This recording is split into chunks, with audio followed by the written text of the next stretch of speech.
He chased a 10-year-old girl through the streets, convinced she stole his wallet. But what she was really running from hit him harder than anything inside it. Colton Reeves never planned to chase anyone that morning. He had flown into Phoenix, Arizona for a quick meeting, grabbed a late breakfast at a small spot near Roosevelt Row, and stepped out with his phone in one hand and a to-go cup in the other. Nothing dramatic, nothing crazy, just another day for a man who usually had 3 assistants tracking his schedule down to the minute. But the moment he reached the sidewalk, talking to himself about the call he needed to make, something felt off. His hand slid into the pocket of his blazer out of habit. Then he checked the second pocket, then the inner one. The movement became frantic, almost jerky, like his fingers were trying to prove him wrong. The wallet wasn't there. He patted himself again, this time faster. His breath shortened. People around him were walking past, minding their business, and he stood in the middle of the walkway like someone unplugged his mind. "Come on, no, he muttered, pulling at his pockets again as if the wallet might magically fall into his hand. A tourist couple stepped around him. A man carrying a folded scooter muttered a quick apology as he brushed by. Colton wasn't even looking at them. The only thing bouncing around in his head was the fact that losing that wallet wasn't just annoying. It was a security nightmare. Cards, IDs, 2 access keys, and even a tiny drive he kept tucked in there. Everything mattered. He turned back toward the cafe, ready to retrace his steps, when something in the corner of his eye made him freeze. A kid, small frame, fast steps. Something pressed tight against her chest with both arms. She looked maybe 10, maybe slightly younger, wearing a faded purple hoodie much too big for her and sneakers that had seen better days.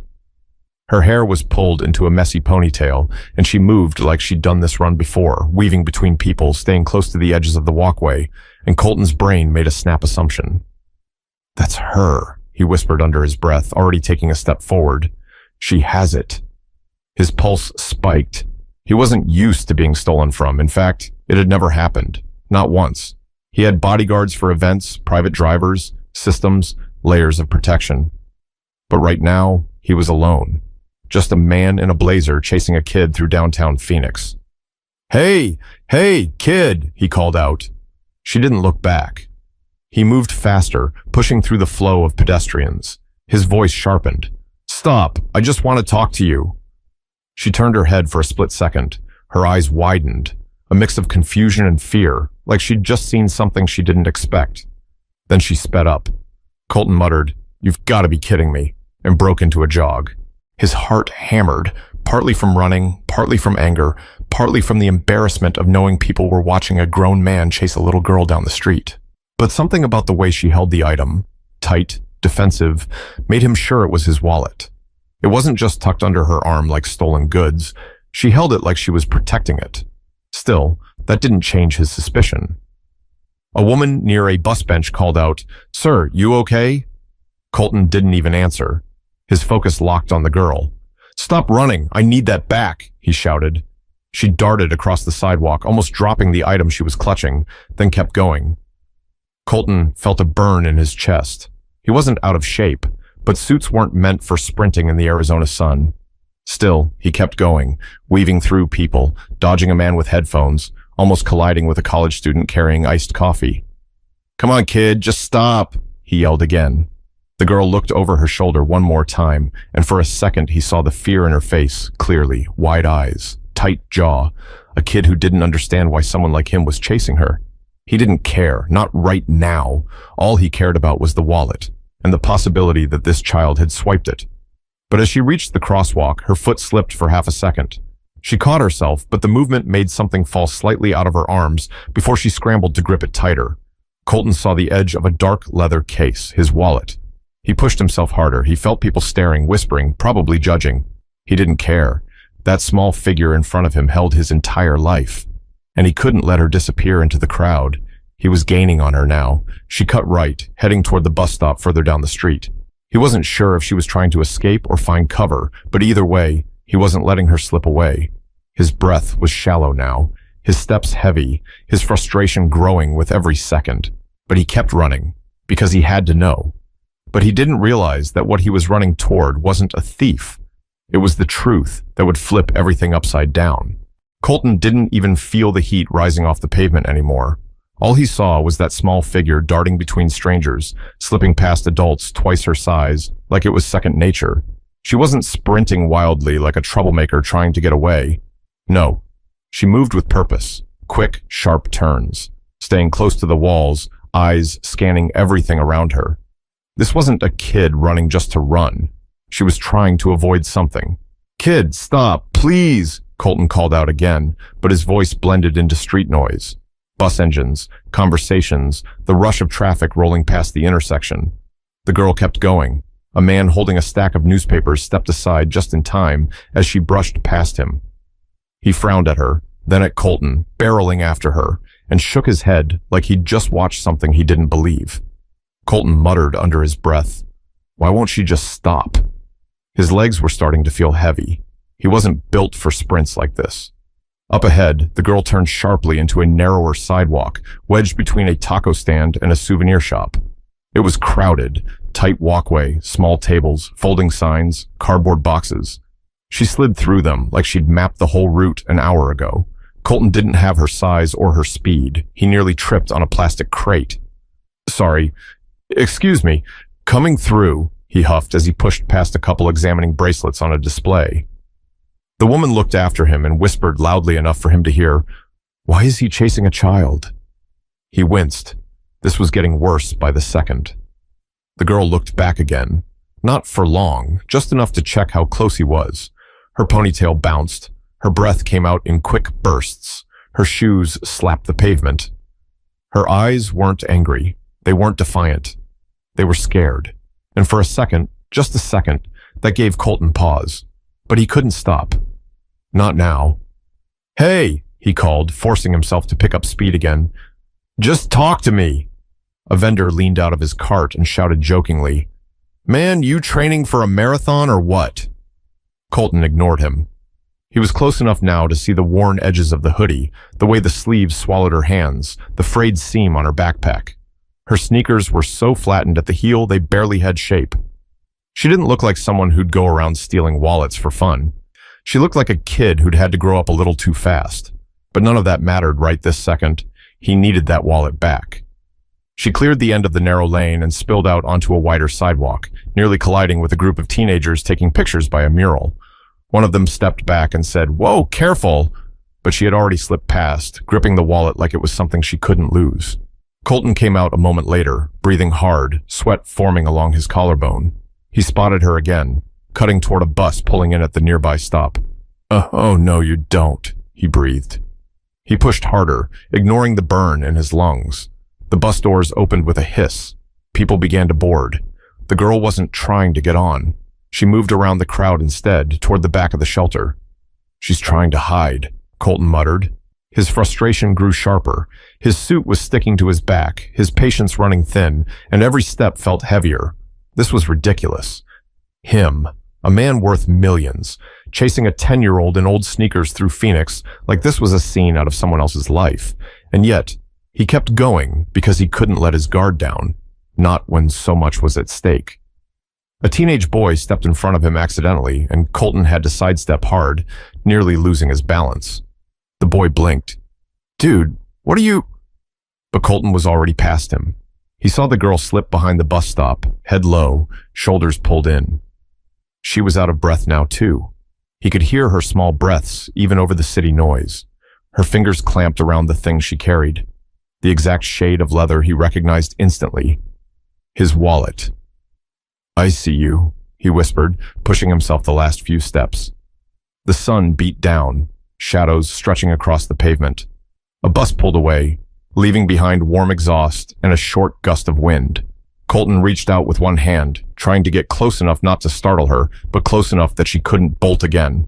Just a few more steps. Just a bit more. But he didn't know that what he was about to find wasn't a runaway, but a terrified child who thought she had no other choice. Colton didn't slow down as he rounded the edge of the bus shelter.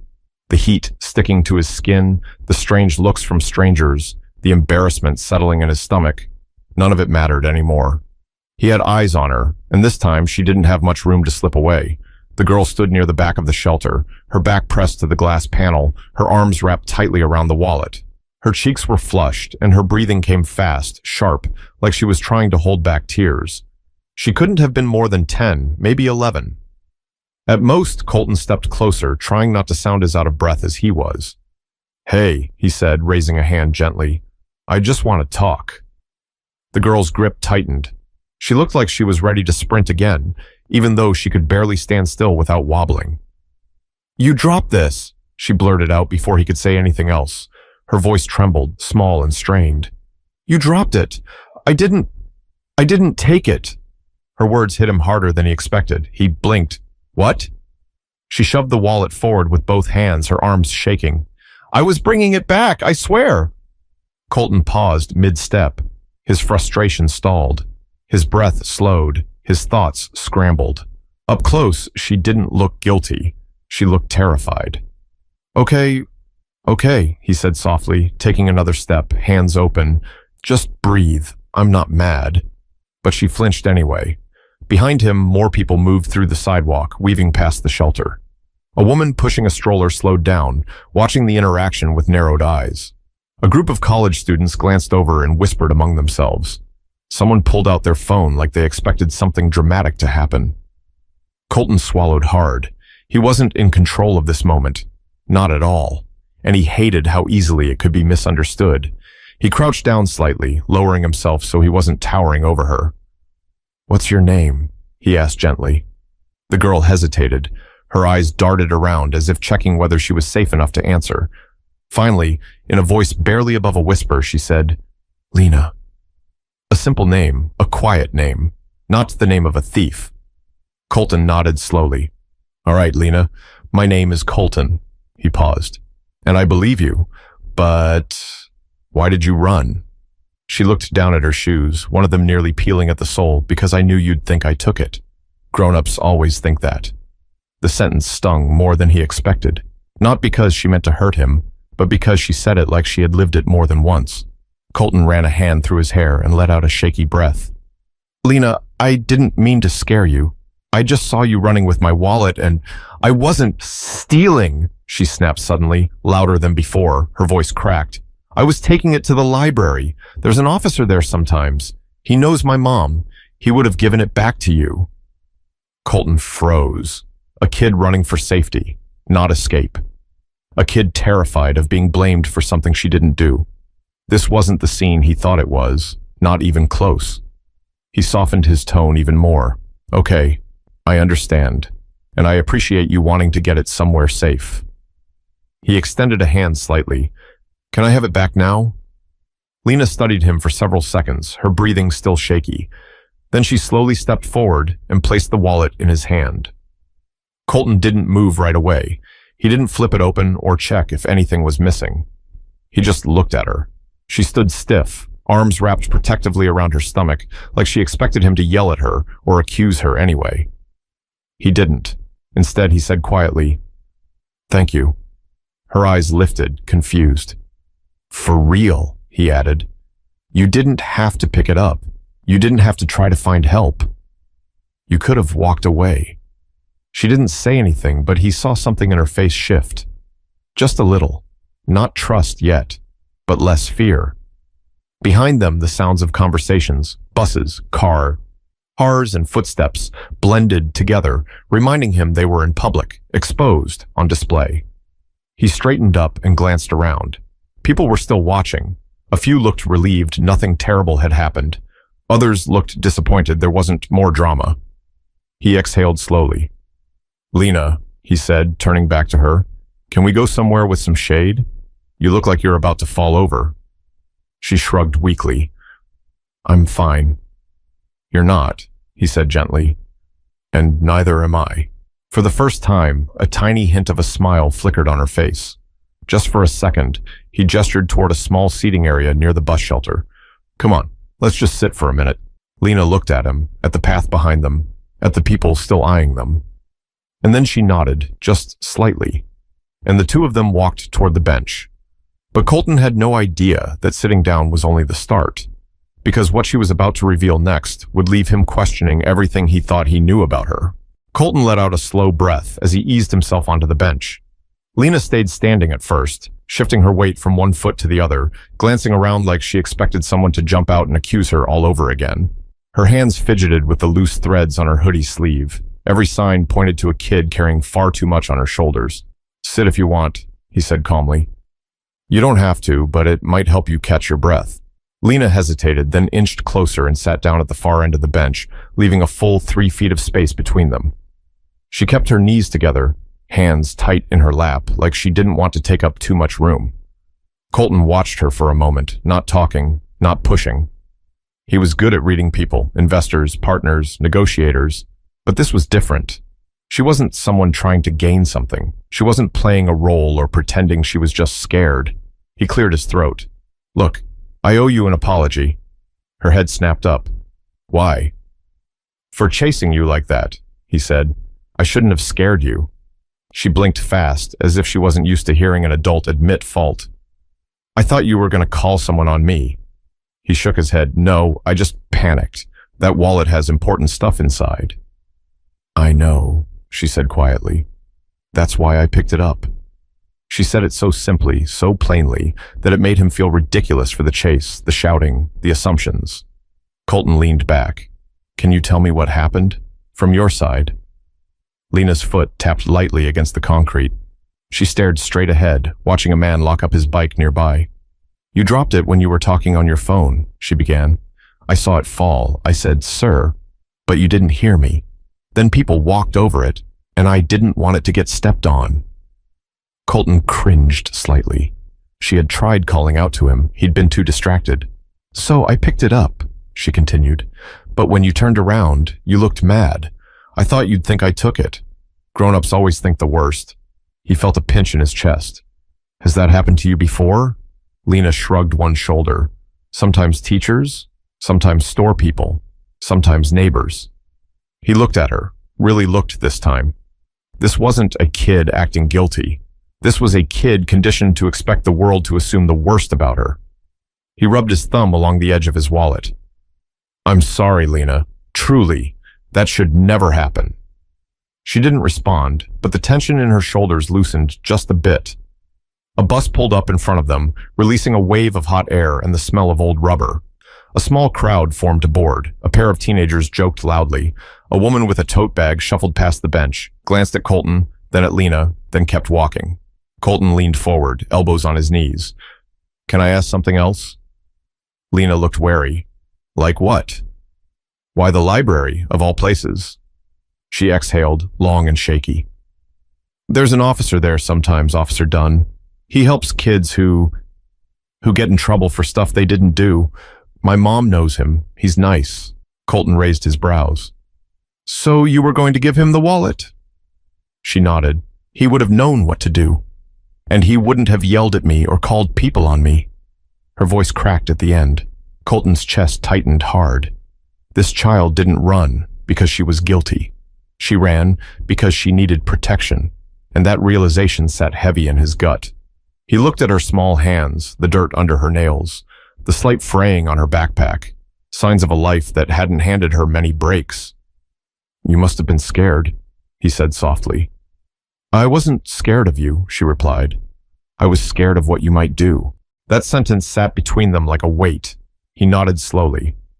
"I understand." For a moment, neither spoke. The sounds of the city filled the gap. People laughing, horns in the distance, a skateboard rolling by.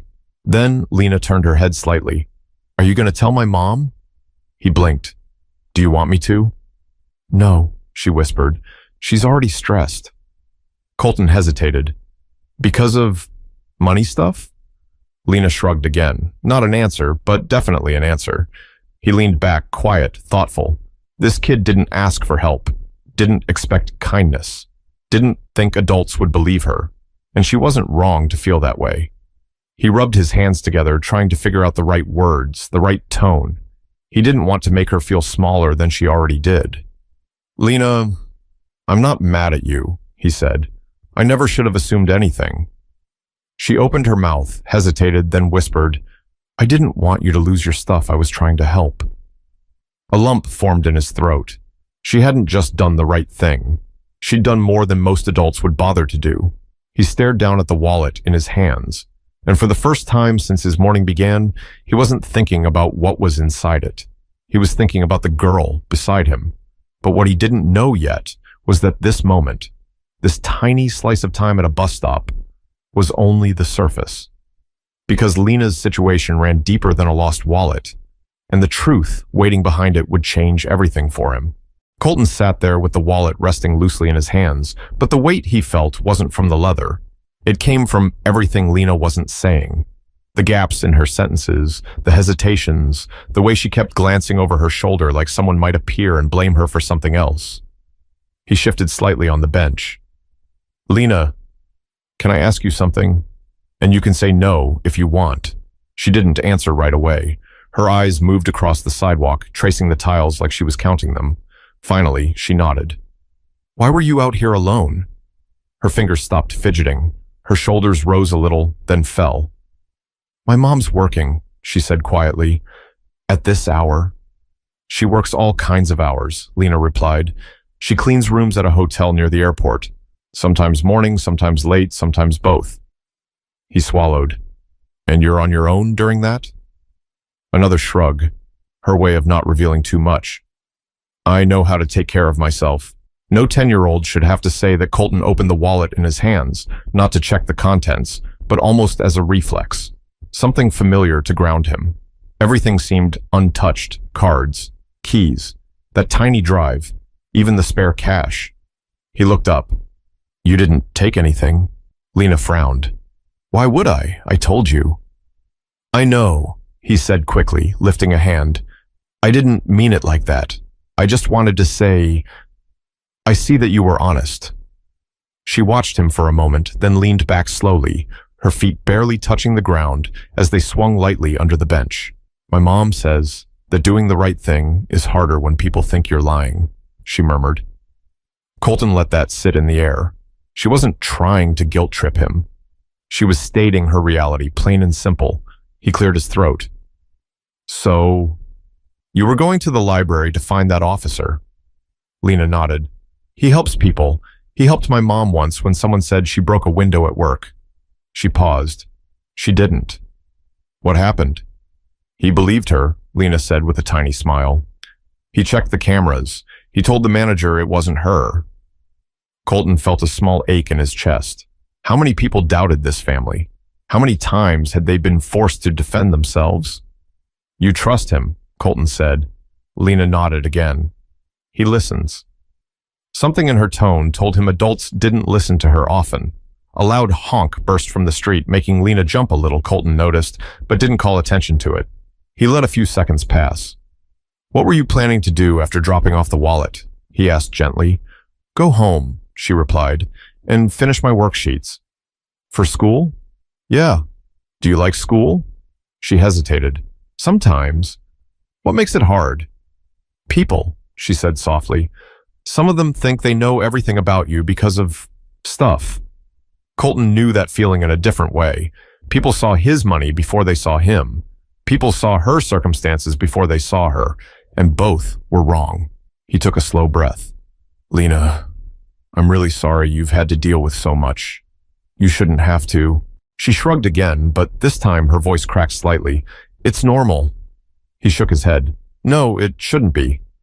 Her eyes softened a little. A small part of her was letting her guard down. Then she glanced at the wallet in his hands. "You have a lot of important stuff in there." "I do." "You must be someone who does big things." Colton let out a small laugh. "Some people think so." "What do you do?" she asked. He hesitated, not because he didn't want to answer, but because he wasn't sure how to say it without sounding like he was bragging. "I run a company," he said finally. "I work with a lot of tech and infrastructure stuff. It's boring to most people." She tilted her head, like, "Computers?" "Sometimes." "Do you make a lot of money?" He blinked. Kids didn't dance around questions. "I do," he admitted. Her eyes drifted to her worn-out shoes, then back to the ground. She didn't say anything, but he could see the thoughts rolling through her mind. Thoughts kids her age shouldn't have to carry. After a moment, she asked quietly, "Is that why you were so scared? Because losing your wallet could mess up your money stuff?" Colton took a long breath. "Partly. But it wasn't about the money. It was everything inside it, things I can't replace easily. What kind of things? Passes, cards, keys, and a little drive that has work files on it. Lena listened like every detail mattered. So you were scared? Yes, he said, and I reacted too fast because of that. Adults get scared? She asked with genuine surprise. He smiled softly. More often than you think. She looked ahead again, kicking her feet slightly. Her voice dropped to almost a whisper. I was scared too. Of me? Not you, she said quickly. Just what could happen? Kids don't get believed when stuff like this happens. He felt that sentence in his bones. He leaned back slowly, letting the shade cool his face. I believe you. Lena looked at him for the first time without flinching. Really? Really, he said. You were doing something kind, and I didn't see that at first. She didn't smile, but her eyes softened. Behind them, a light breeze passed through, carrying faint music from a shop down the street. Someone laughed nearby. A cyclist whizzed past the bus shelter. The world kept moving, but something between them had shifted. Lena looked down at her hands again. My mom says people see what they want to see. Colton exhaled. She's right. And today, I saw the wrong thing. Lena didn't answer, but she didn't disagree either. Then she said something he didn't expect. You were running really fast. He let out a short laugh. I'm paying for it now. You almost tripped over that box. Oh, don't remind me. Her shoulders relaxed just a little. The first sign that maybe she didn't feel like she needed to run anymore, but Colton didn't realize her story wasn't finished. Not even close. Because the next thing she revealed would make everything suddenly click together. Lena sat quietly for a moment after that last sentence, her feet tapping lightly against the bench. She stared ahead at the street, then down at her hands, then back toward the direction she had come from. Something was still sitting heavy on her mind. Colton could see it in the way her eyebrows kept pinching together. You okay? He asked gently. She didn't answer at first. Instead, she reached into the pocket of her hoodie and pulled out a folded piece of paper, creased so many times it looked like it had lived there for months. She held it out to him slowly. This is why I was going to the library anyway, before I even found your wallet. Colton unfolded it carefully. It was a notice from her school, something about attendance issues and a recommendation for parent contact. At the bottom, a handwritten note said, "Please meet with Officer Dunn at the community room for follow-up." Colton blinked. This is from today? She nodded. I was supposed to meet him before lunch, but the papers got dropped off late at the office, so I was already on my way home. And the meeting is at the library? Yeah. Colton folded the paper back gently and handed it to her. Why does the school want to talk about attendance? She hesitated. I miss days sometimes. Because you're sick? No, because I have to help at home. He didn't want to pry into something she wasn't ready to talk about. But the way she clenched the paper before stuffing it back into her pocket told him there was more to it, more than a kid should be juggling. She finally looked up. I still need to go, though, even if I'm late. Colton nodded. Okay, want me to walk with you? Her eyebrows rose. Why?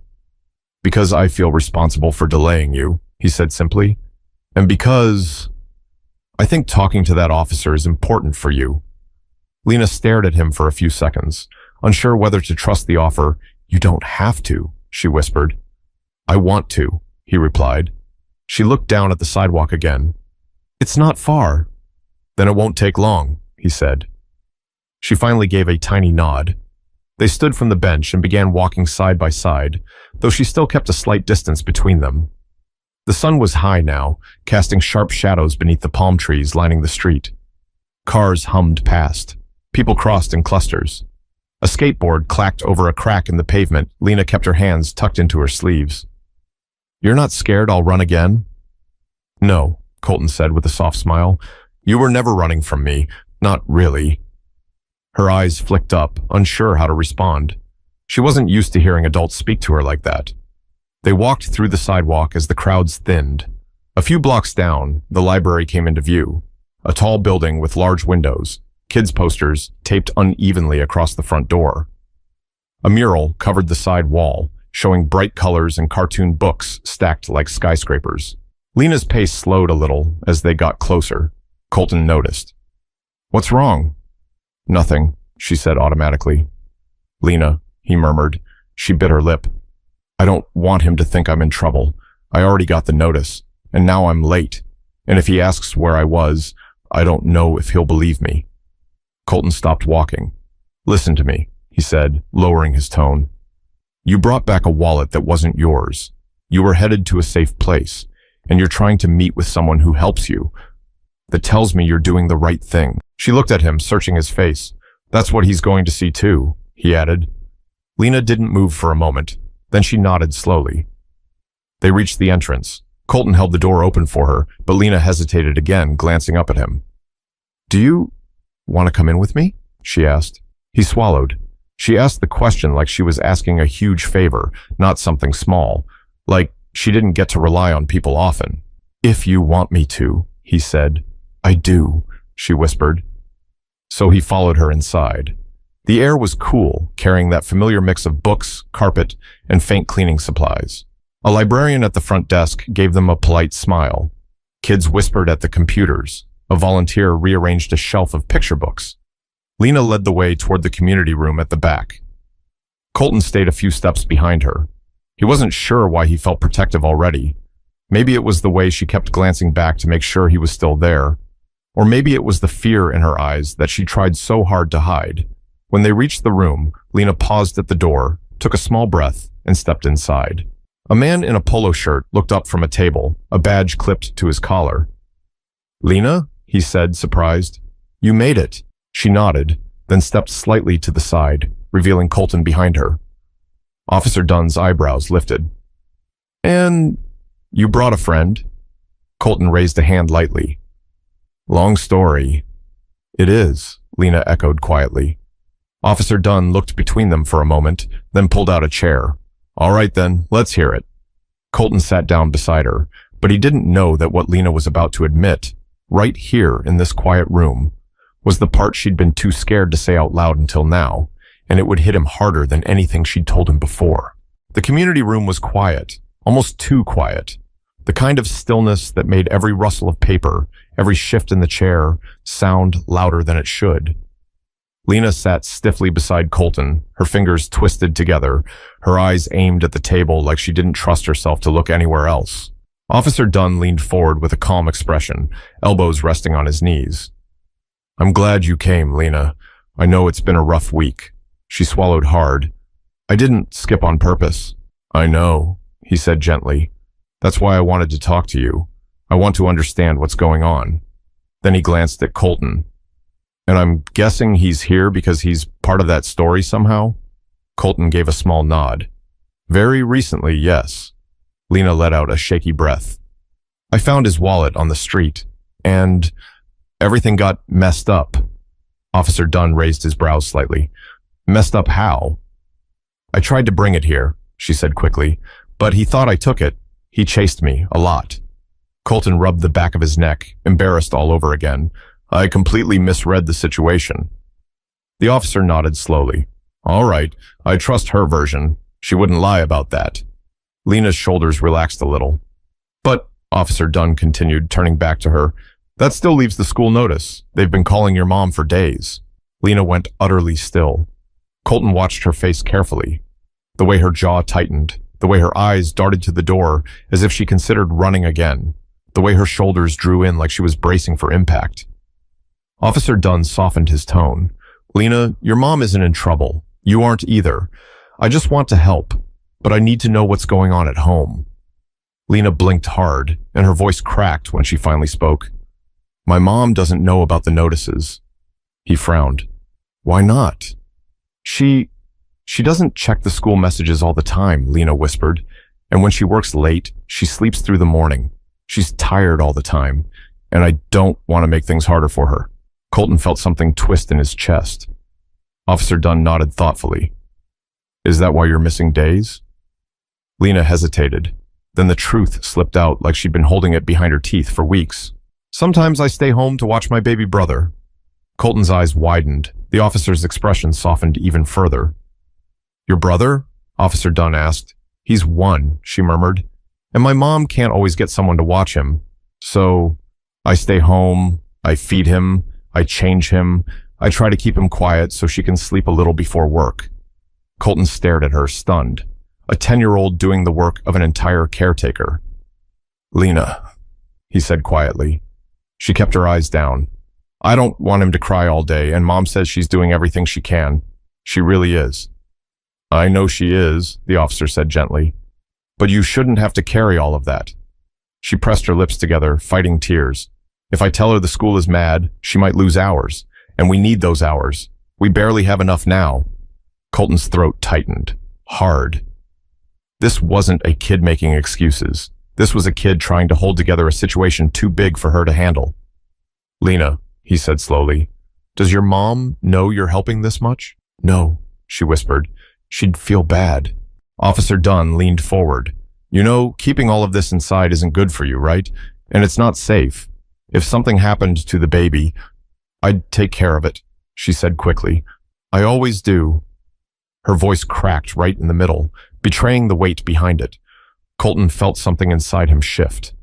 A true, deep ache he hadn't expected.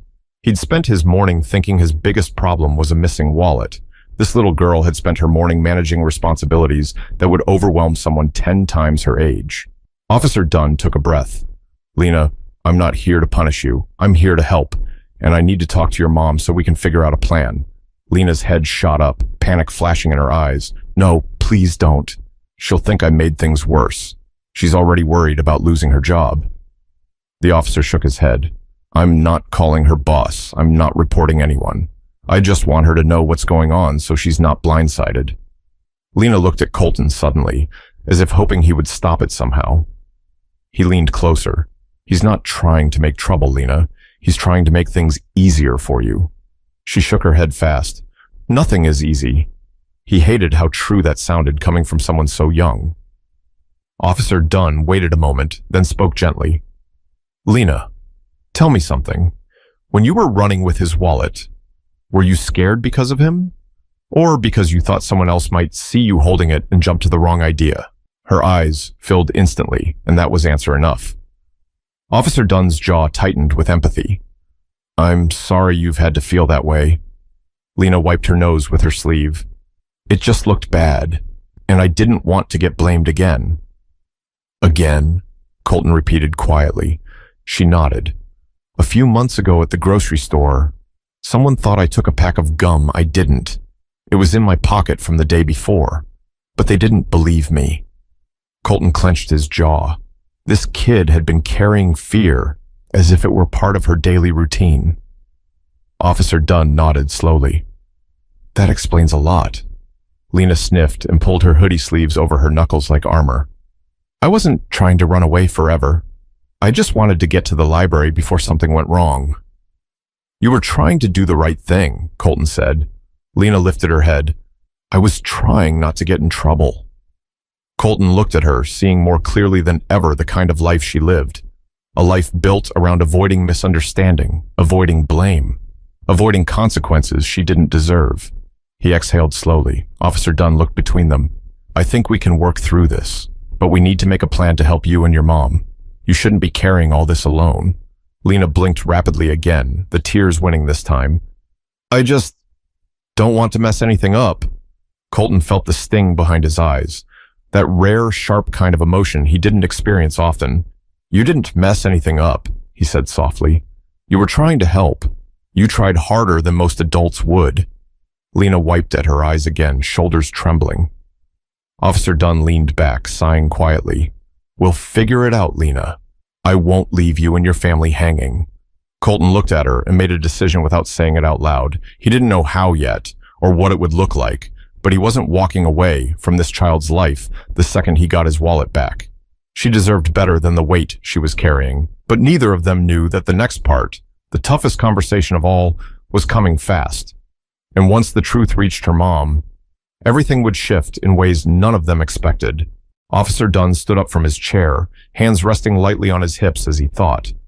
The air in the room felt different now, heavier but clearer. Lena wiped her cheeks with the back of her hand, embarrassed she'd cried in front of two adults she barely knew.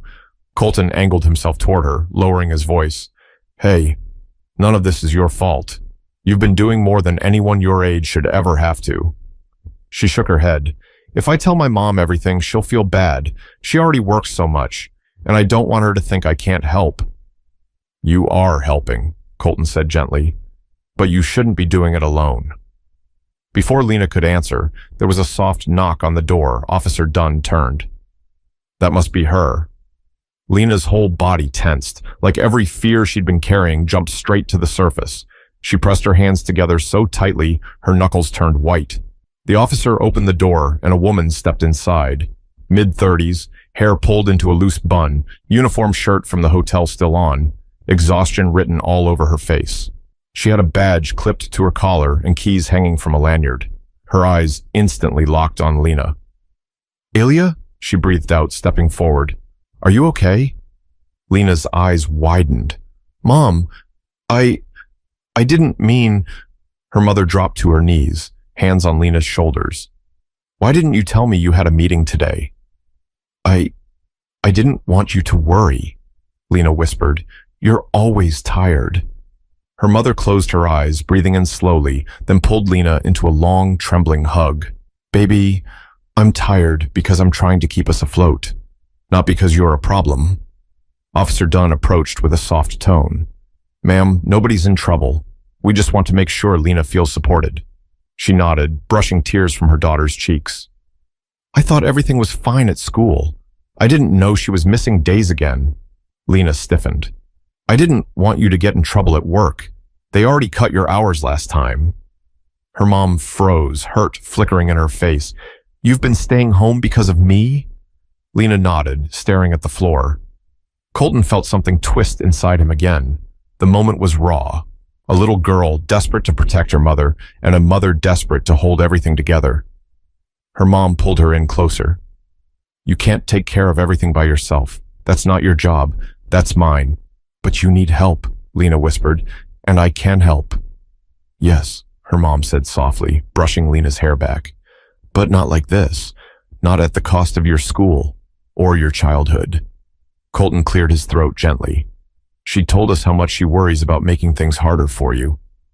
Her mom looked up at him, as if noticing him for the first time. And you are? He offered a small smile. The guy who thought your daughter stole his wallet, which she absolutely did not. Lena's mother looked horrified.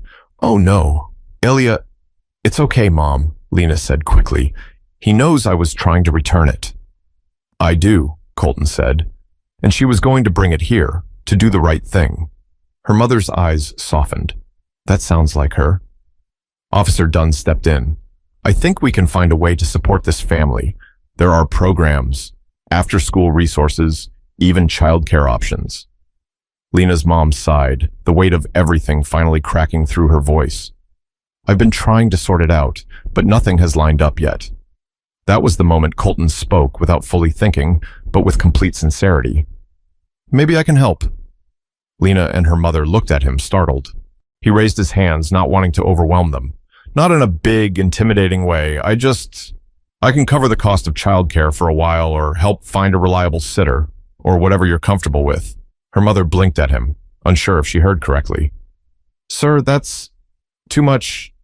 You don't even know us. I know your daughter picked up a stranger's wallet and did everything in her power to return it, Colton said. I know she's carrying weight no child should carry, and I know you're doing everything you can with what you have. You don't need to struggle alone. Silence hung in the air. Lena's mother pressed a hand to her mouth, her eyes filling.